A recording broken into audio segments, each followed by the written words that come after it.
म बालेन्द्र शाह नेपालको सार्वभौम सत्ता र राजकीय सत्ता नेपालको सार्वभौम सत्ता र राजकीय सत्ता नेपाली जनतामा निहित रहेको नेपाली जनतामा निहित रहेको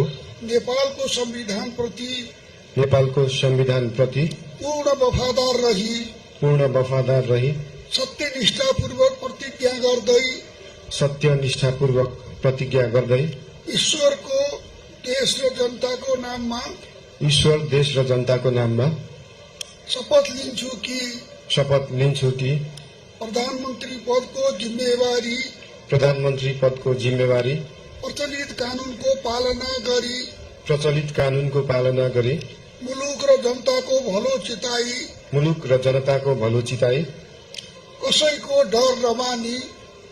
डर नमानी पक्षपात नगरी पूर्वाग्रह वा खराब भावना नलिई ईमानदारीका साथ गर्नेछु र आफ्नो कर्तव्य पालनको सिलसिलामा आफूलाई जानकारीमा आएको कुरा म पदमा बहाल रहँदा वा नरहँदा जुनसुकै अवस्थामा पनि प्रचलित कानूनको पालना गर्दा बाहेक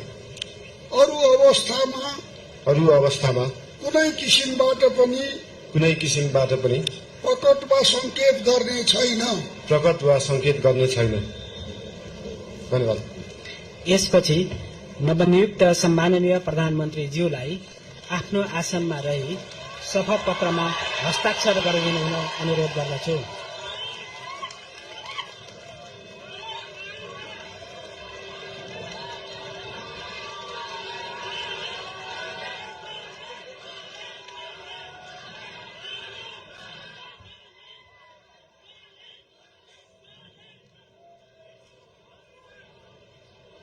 सम्माननीय प्रधानमन्त्री श्री बालेन्द्र शाहज्यूबाट प्रधानमन्त्री पदको पद तथा गोपनीयताको शपथ लिने काम सम्पन्न भएको छ।